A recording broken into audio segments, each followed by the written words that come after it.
So yo, what's up mga kabero? Magandang hapon. Time check is already 4:45, almost 5 o'clock.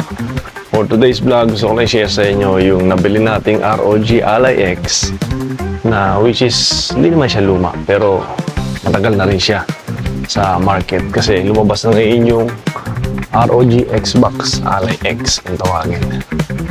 So gusto ko na sa i-share sa inyo yung nakuha nating unit na sobrang mura kasi natin nakuha to. Sobrang value nung steel price nakuha natin ito mga kabero. And this will be my gaming handheld also as well as my video editing. And this is mag-aaral din tayo ng konti sa PC kasi hindi naman tayo gaano marunong sa PC. Actually magpapaturo pa ako sa anak ko kasi anak ko yung marunong mag-PC. Alright, so let's get started with this ROG Ally X. Let's go! So this is the unit. It comes with this bunch of freebies.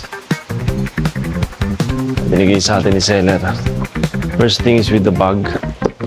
Sobrang ganda ng bag. Then it comes with a box. Plastic pa niya sinira. The receipt is inside. Tempered glass as well. May extra isa. Then meron tayong bunch of this kind of, I don't know, ano ba to? Joystick. And binigyan niya rin tayo ng mga wire. 2 wires. This anchor is not included. Ito akin to eh. Binili ko to, pinapagamit ko to sa anak ko for the meantime kasi nagkaroon na rin kasi ako ito. Ally nga lang, hindi Ally X. Then comes with this accessories yan. Ito yung nakakabit sa kanya ngayon doon. Tapos yung controller is this one. Sobrang, then this one binigay niya din freebie sa atin to, mouse, monitor. So with this value pa lang is panalo na sa price na binigay niya sa atin except for the unit kasi yung binigay niyang price sa atin is price only for the unit na sinama niya na lang lahat to as a bundle. So shoutout sa iyo Sir Makanay, Sir Darren Makanay, siya yung nagbenta sa atin. Ganito lang siya sa Nubali. Minit up natin siya sa loob ng subdivision nila. Ito yung bag. Bag is so ganda. Ganda yung bag. Panalo. Can say is panalo. Bag pa lang. Sulit ka na. Then meron din akong bag doon na ginagamit ko rin dahil sa alay ko. Eh, then yung alay ko kasi binenta ko na eh. Then may kasatin. And the good thing with this is it is a 2 terabyte gaming handheld na talagang sulit talaga.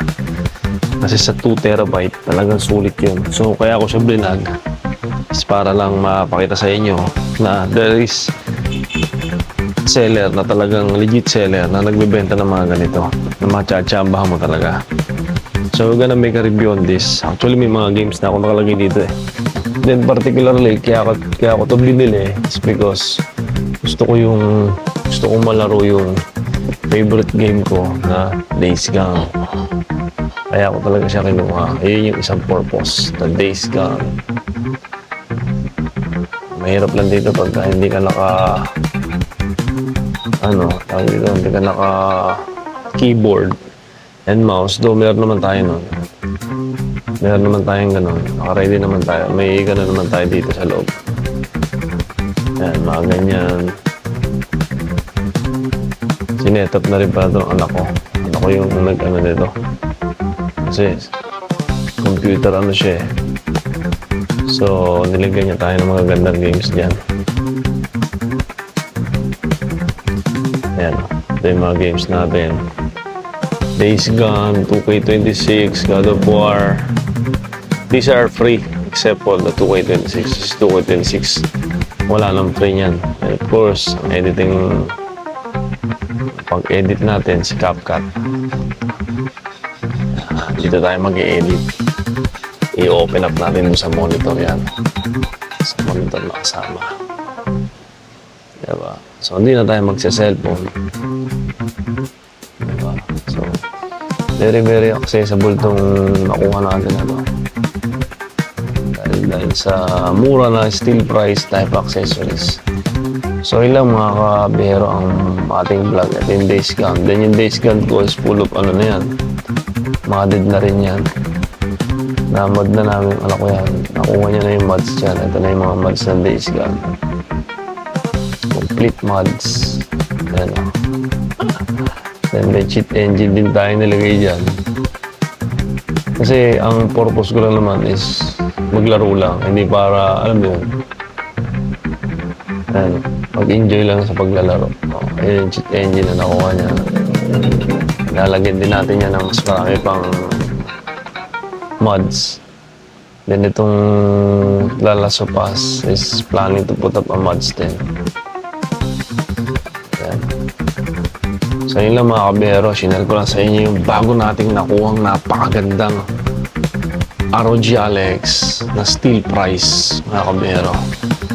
Alright, so please follow my YouTube channel, Facebook for this more things na gagawin natin din sa alay natin. Thanks for watching guys. Peace.